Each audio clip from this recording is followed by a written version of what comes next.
The air in Trattoria Vecchia was thick with the ghosts of old deals and unspoken threats. It smelled of garlic, aged wine, and power. Julian Valerius sat in his usual booth, the one in the back corner, away from the windows. It was his throne in a kingdom of shadows. From here, he could see every entrance, every exit, every face that came and went. No one approached his table without an invitation. The rule was absolute. His two men, silent and immovable as statues, stood near the kitchen door, their eyes sweeping the room in a lazy, lethal rhythm. They were not security. They were consequences. Julian finished his espresso, the bitter liquid a familiar comfort. It was late. Time to go home. He placed the small cup back on its saucer with a quiet click that seemed to echo in the hushed respect of the restaurant. He motioned slightly with his head, a barely perceptible gesture that his men understood instantly. One of them moved to the door, the other stepped forward to pull back the table. Routine. Order. The foundations of his life. Then, the routine broke. A girl, a waitress he had not seen before, moved toward them. She was young, maybe 20. Her uniform was neat but frayed at the cuffs. She held a small, black bill folder, but her hands trembled slightly. She was not bringing the check. His bill was always taken care of by the owner, a man who understood the value of silent patronage. One of his men, Leo, put a firm but quiet hand up to stop her. "The table is finished," Leo said. His voice was low, a rumble of warning. The girl flinched but did not stop. Her eyes were locked on Julian. They were wide, dark, and filled with a terror so profound it seemed to suck the warmth from the air around her. Julian raised a single finger. "Just one." Leo's hand dropped. He stepped back, confusion clouding his stoic features. The girl reached the table, her breath coming in short, sharp bursts. She looked like a fawn cornered by wolves. She slid the bill folder onto the dark wood of the table, pushing it toward him. Her eyes pleaded with him. A silent, desperate scream. Then she turned and walked away, almost running, disappearing into the chaos of the kitchen. Julian stared at the folder. This was not a bill. This was a message. A breach. His world did not allow for such breaches. He opened it slowly. Inside, there was no paper receipt. Only a small, folded napkin. He unfolded it. 5 words were scribbled in shaky blue ink. "Don't go home tonight. Stay with me." Julian read the words once. Then again. "Don't go home tonight." A warning. "Stay with me." A plea. He sat back, the motion fluid, but his mind was a storm. His men watched him, waiting for the explosion, the order to grab the girl, to find out who had sent her. But the order never came. Julian Valerius, a man whose entire life was built on predictable patterns and the swift punishment of those who disrupted them, did something no one had ever seen him do. He stayed perfectly still. And he thought. The girl's eyes. He had seen them before. Stay with me until the end, because what happens next will prove that sometimes the most important warnings come from the most unexpected places. If you enjoy stories about impossible choices and the hidden courage within us all, take a moment to like this video and hit that subscribe button. And let us know in the comments where you're watching from tonight. It's incredible to see how far these stories travel. Now, let's get back to it. Julian Valerius was not a man given to whims or sentiment. He was 62 years old, and for 40 of those years, he had navigated a world that operated on a currency of fear and respect. His empire was built on logistics, on moving things from one place to another without interference. He was a businessman, he told himself. His commodity was simply silence. His methods were merely efficient. He had rules. Hundreds of them. Inviolate rules that kept him alive, that kept his organization running like a finely tuned watch. Rule number 1, trust no one outside the family. Rule number 7, never deviate from the plan. Rule number 23, sentiment is a liability. It is a cancer that grows in the heart and rots the mind. This girl, this waitress, was a walking violation of all three.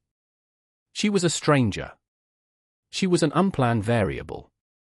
And she had stirred something in him, a flicker of a feeling he had buried decades ago. He looked at the napkin again. "Stay with me." It was a command born of desperation. Who was she? Why risk her life to warn him? Because that was the cost. In his world, unsanctioned messages were paid for in blood. He folded the napkin carefully, tucking it into the inside pocket of his jacket. He felt the slight tremor in his own fingers and was annoyed by it. "Marco," he said, his voice quiet but carrying the weight of absolute authority. His other man, the older of the two, stepped forward. Marco had been with him for 30 years. He was less a lieutenant and more an extension of Julian's own will. "Boss?" "Find out who she is," Julian said. "The waitress. I want her name, her address, her history. Everything. Be discreet." Marco nodded. "And the route home?" Julian paused. Every night for the past 12 years, he had taken the same route home. A display of confidence. A declaration that he feared no one. To change it was to show weakness. To show fear. But the girl's eyes. There was truth in that terror. "We're not going home," Julian said. Marco's eyebrows rose a fraction of an inch. It was the equivalent of a gasp from any other man. "Boss?" "We're staying here for a while," Julian said, his gaze drifting toward the kitchen doors. "Get the owner. Tell him we need the restaurant cleared." Quietly. Marco didn't question it. He simply turned and walked toward the front of the restaurant, a shadow detaching from the wall. Julian was left alone at the table, a king in an empty court. He thought of another rule, one he had made for himself long ago and never spoken aloud. Rule 0, never ignore the ghost of Isabella. Isabella. Her name was a wound that had never properly healed. A lifetime ago, she had been his world. Her laugh was the only music he had ever needed. Her eyes, the same dark, soulful eyes as the waitress, had held a light that could guide him through any darkness.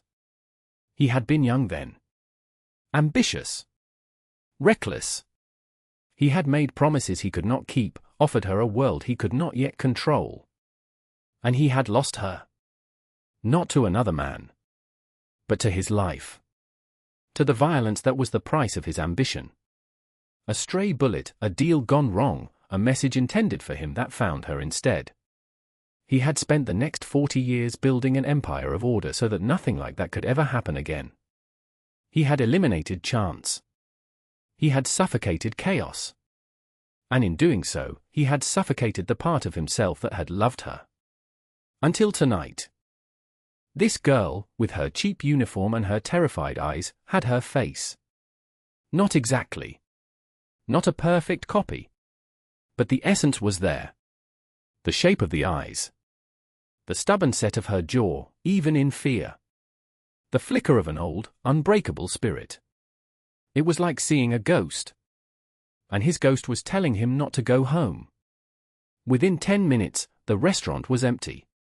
The last patrons were hurried out with apologies about a sudden gas leak. The staff was sent home, paid for a full night's work. All except one. Marco returned to the table. "Her name is Ilara." "Ilara Rossi," he said, his voice a low murmur. "She started 2 weeks ago. Lives with her mother and grandmother in a small apartment over on 8th Street. Works 2 jobs. This one, and a morning shift at a diner downtown. No family in our world. Clean. Clean. Untouched by the filth he lived in." "Why?" Julian asked, the question hanging in the silent room. "Why would a clean girl risk everything to warn me?" "I don't know, boss," Marco admitted. "But I have men sweeping the route home now. Standard procedure." "Forget standard procedure," Julian said. "Tell them to look for an ambush. Specifically, tell them to look for Silvio's men. Silvio Moretti. A viper. Young, arrogant, and hungry. Silvio had been making noise for months, chipping away at the edges of Julian's territory, testing the boundaries. He was a new breed, one that saw Julian's rules and codes of honor as weaknesses. Silvio believed in chaos. He thrived on it. It made sense. An ambush on Julian's predictable route home was exactly his kind of move. Bold. Stupid. And messy. But that still didn't explain the girl. How was she connected? The owner, a portly man named Gianni who was sweating through his white shirt, approached the table. "Mr. Valeroux," he stammered. "The kitchen is yours. My home is yours. Anything you need." "I need the girl," Julian said simply. "The waitress. Ilara. Bring her to me." Gianni nodded frantically and scurried away toward the kitchen. A moment later, she emerged, flanked by the nervous owner. She was even smaller than he remembered, swallowed by the vast emptiness of the restaurant. Her face was pale, her eyes darting between Julian and his men. She thought she was going to die. She had broken the rules, and now the bill was due. "Leave us," Julian said to Gianni and his men. The room emptied once more, leaving only the two of them. The feared old lion and the terrified fawn. She stood 10 feet from the table, wringing her hands in her apron. "Come here," Julian said. His voice was not harsh, but it held an undeniable gravity. She took a few hesitant steps forward. "Closer." She stopped directly across the table from him. He could see the pulse beating in her throat. Fast. Too fast. He slid the napkin out of his pocket and placed it on the table between them. "You wrote this," he stated. She nodded, a tiny, jerky motion. "Why?" She swallowed hard.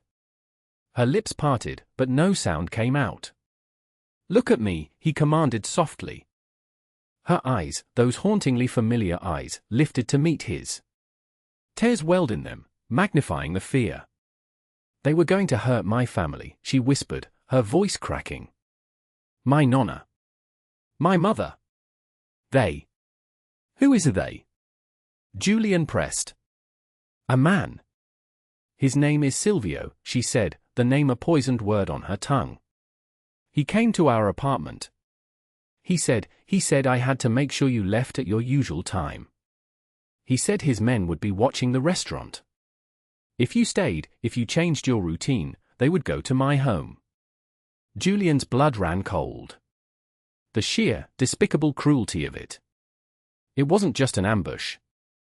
It was a trap with two jaws. If he left, he drove into Silvio's guns. If he stayed, this girl's family would pay the price. Silvio had used her innocence as a weapon against him. He had forced her to choose between a stranger's life and the lives of her loved ones. And she had chosen to save them all. She hadn't just warned him. She had defied a monster, armed with nothing but a pen and a paper napkin. "So you wrote the note," Julian said, piecing it together. "Hoping I would stay. But you told Silvio you did as he asked." She nodded again. "I had to. I thought if you stayed here, you would be safe. And maybe you could help them." The naivety of it was staggering. The courage of it was breathtaking. She believed in him. Not in the monster, the myth of Julian Valeroux. But in the man. She believed he was someone who helped people. His phone vibrated on the table. A text from Marco. He glanced at it. Ambush confirmed. For men, heavy arms.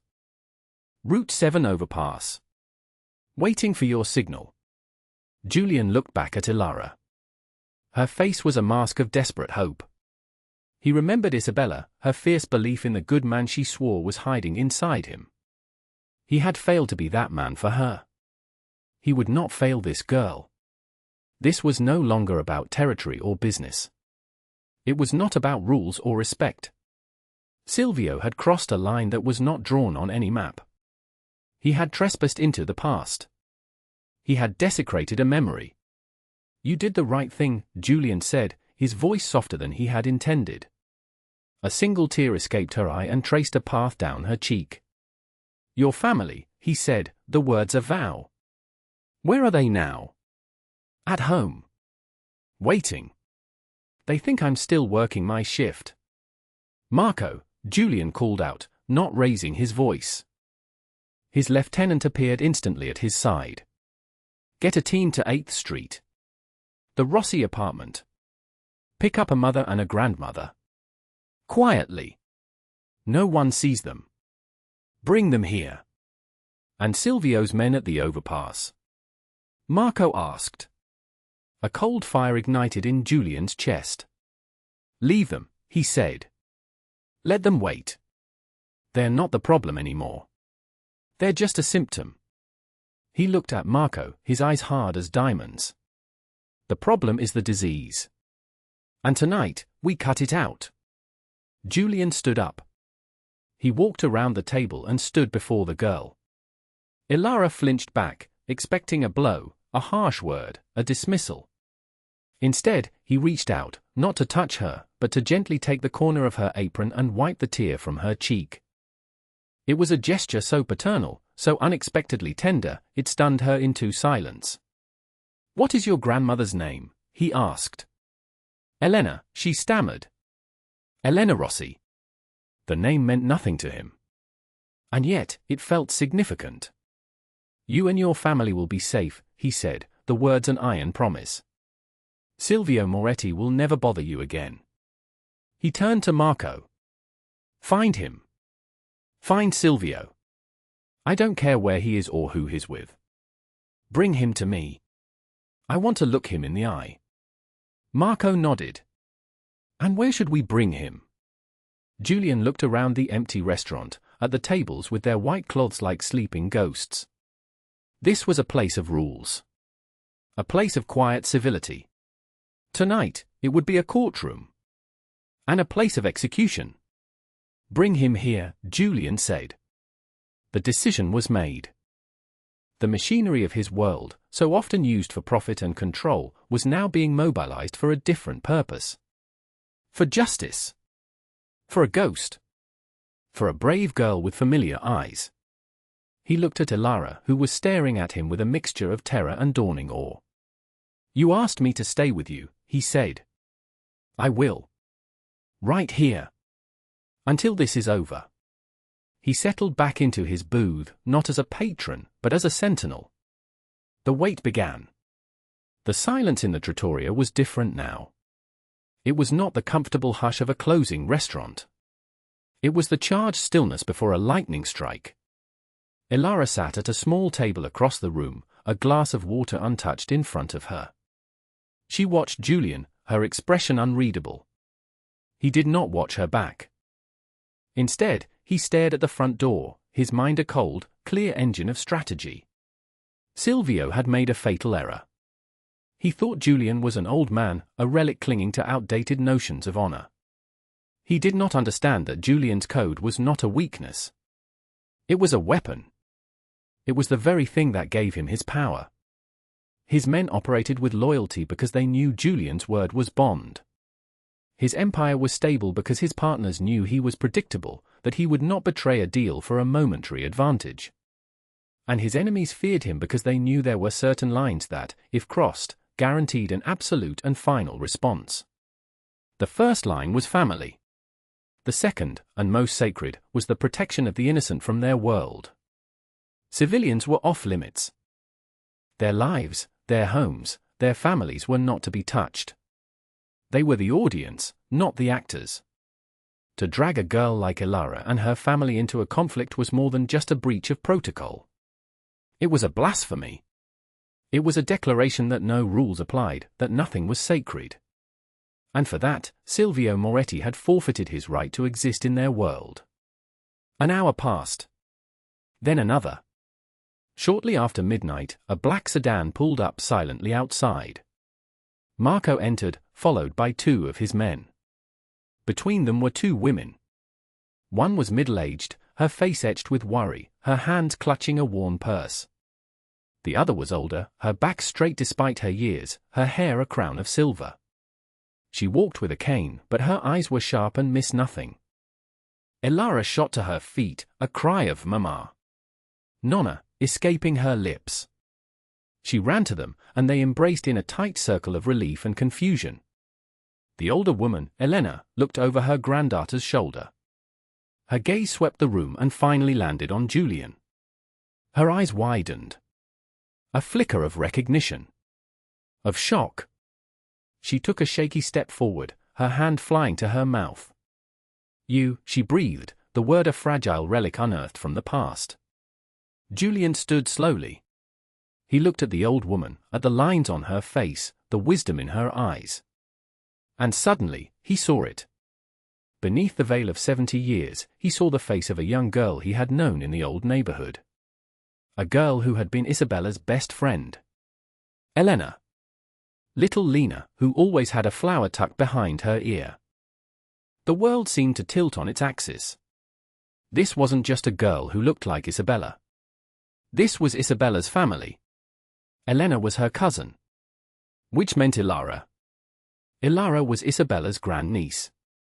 The resemblance was not a coincidence. It was blood. It was lineage. It was a ghost walking into his life, wearing her family's face. "Lena," Julian said, his voice rough with an emotion he hadn't felt in 40 years. "Julian," she whispered. "Julian Valeroux." After all this time. The pieces crashed into place in his mind. Silvio hadn't just picked a random girl. Had he known? Had he targeted Elara specifically because of her connection, however distant, to Julian's past? Was his cruelty that precise? That personal? It didn't matter. The sin was the same, but the motivation was now infinitely more depraved. He had not just used an innocent. He had used Isabella's memory as a weapon against him. The cold fire in Julian's chest roared into an inferno. "Marco," he said, his voice dangerously quiet. "Get them to the back office. Keep them safe. Give them whatever they need." He watched as Marco gently ushered the three women away, Elara looking back at him, her eyes filled with a new question. Not fear, but a dawning understanding. She was part of this story. Julian sat back down. The weight of the years pressed down on him. He had built his walls so high to keep the past out. But the past had found a way in. It had walked in wearing a waitress uniform and his lost love's eyes. He had spent a lifetime running from the ghost of Isabella. Now, her family was in his care, threatened by the very world he had created. The irony was a bitter pill. But with it came a clarity he had not known for decades. This was not a business transaction. This was a reckoning. A chance, after 40 years, to finally keep a promise. To protect her family. To be the man she had believed he could be. At 3:15 in the morning, the front door of the trattoria was thrown open. Two of Julian's men shoved a man into the room. Silvio Moretti. He was younger than Julian remembered, maybe 35. He wore an expensive suit, now disheveled, and a look of pure, arrogant fury on his face. There was a fresh bruise blooming on his cheekbone. "Valeroux," he spat, his voice dripping with contempt. "You're a dead man. Your whole fossilized organization is finished."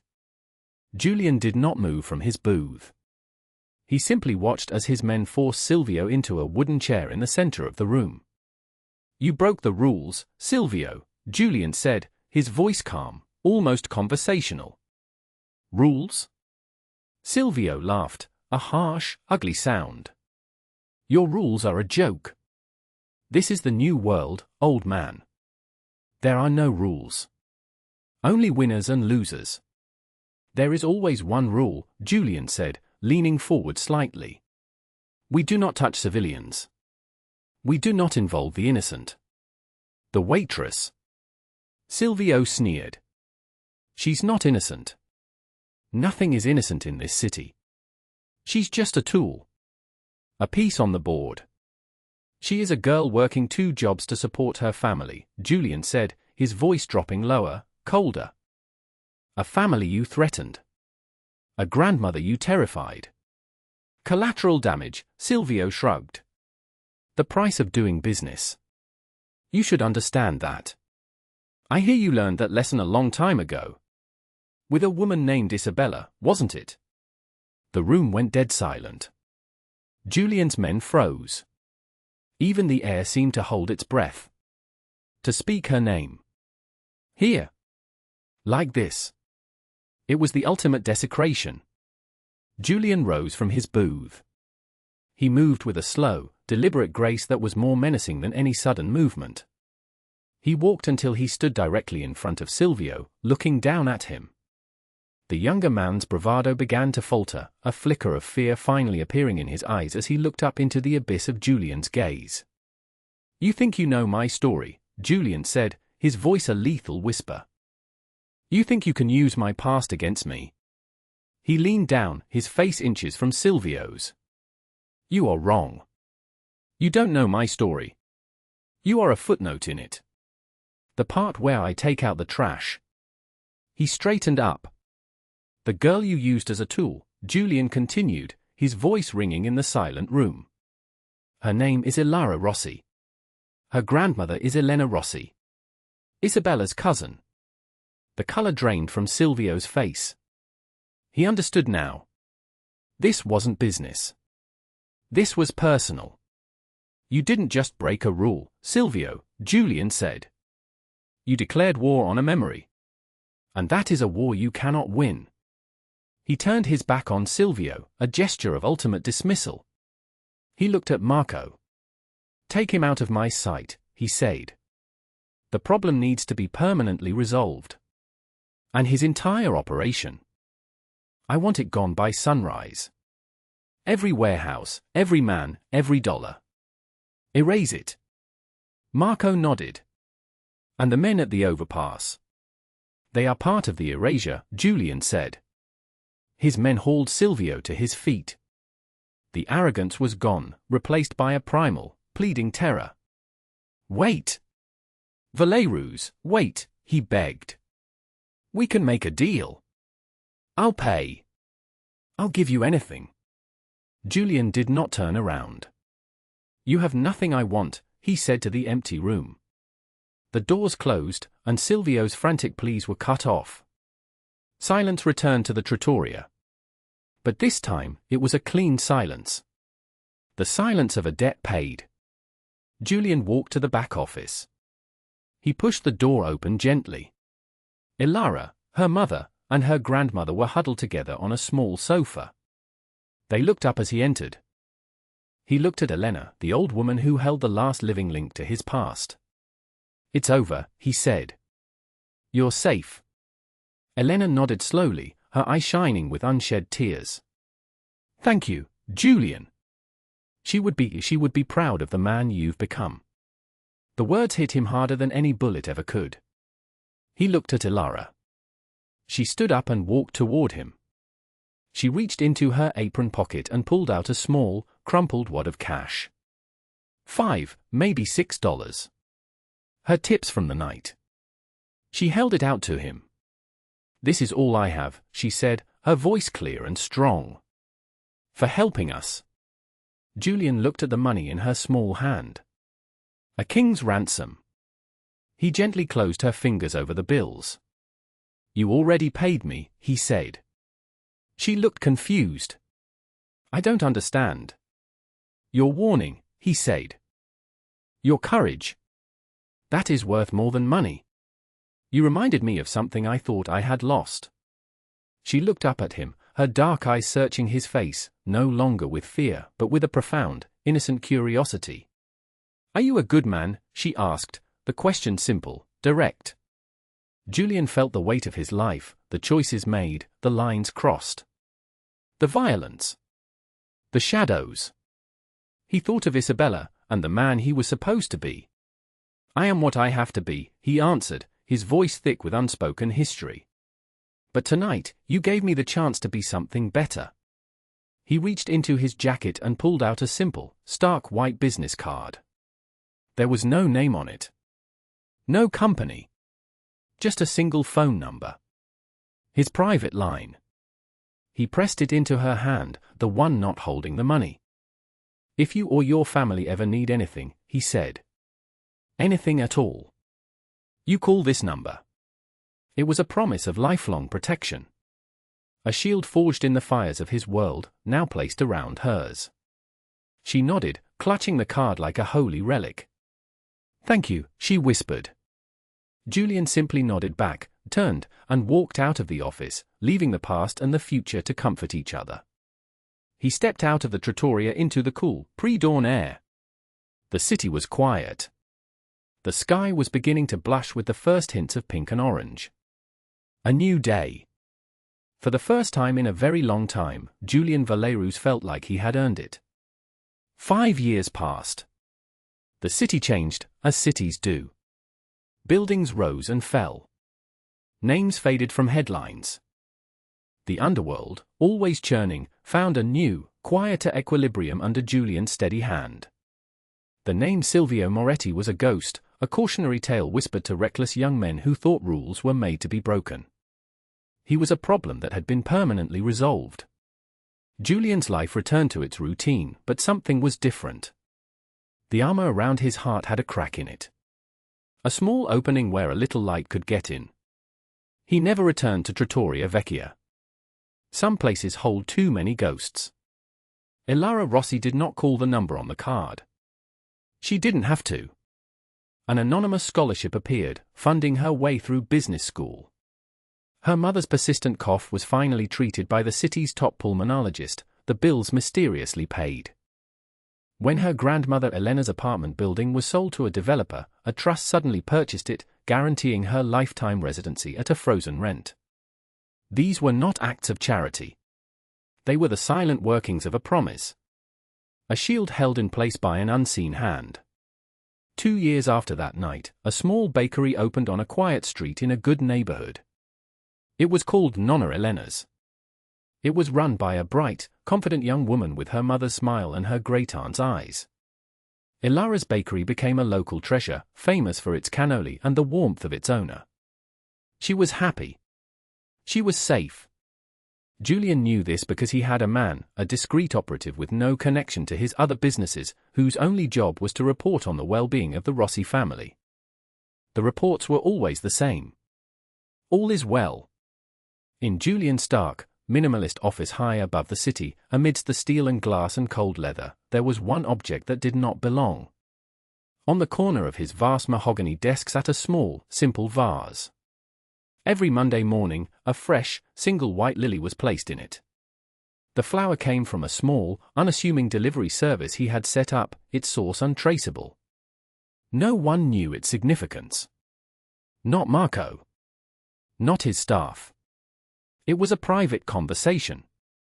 A quiet acknowledgement. Isabella's favorite flower had been the lily. One day, a package had arrived for him. A small, square box with no return address. Inside was not a letter. Not a threat or a plea. It was a framed photograph, taken by Ilara herself. It was a picture of a single, perfect white lily, dew-kissed, glowing in the morning sun. There was no note. None was needed. It was a thank you. It was a shared secret. It was a recognition that she understood the ghost he carried, the memory he protected. He kept that photograph on his desk for a time, but eventually moved it to the safe in his wall. It was too personal. Too precious for the world he inhabited. He would look at it sometimes, in the quiet of the night, a reminder of the man he was, the man he had been, and the man a brave young woman had given him the chance to be, if only for one night. Elena Rossi passed away peacefully in her sleep at the age of 91. Julian read the obituary in the paper. He did not attend the funeral. His presence would only bring questions, shadows to a place that should only have light. But he sent flowers. A mountain of white lilies that filled the entire funeral home with their clean, sweet scent. The card read simply, in memory of an old friend. Ilara knew who it was from. That night, sitting alone in his office, looking out at the city lights, Julian felt a profound sense of an ending. A chapter, opened 40 years ago in pain and violence, had finally been closed with a quiet act of protection. He had not gotten the girl. He had not gotten the life he once dreamed of. The past could not be rewritten. But he had honored it. He had shielded its legacy from the darkness of his own world. And in doing so, he had found a sliver of redemption, a quiet peace that had eluded him for a lifetime. True strength, he had learned, was not in the ability to destroy.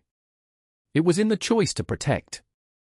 True power was not in the fear you commanded, but in the loyalty you inspired. And sometimes, the most important legacy a man can leave is not an empire of buildings and wealth, but the quiet safety of a family he was never truly a part of, but swore to defend. The warning from a terrified waitress had not just saved his life that night. It had, in a way, saved his soul. It proved that even in a world of shadows, ruled by a man who had forgotten the sun, a single act of courage can be enough to let the light back in.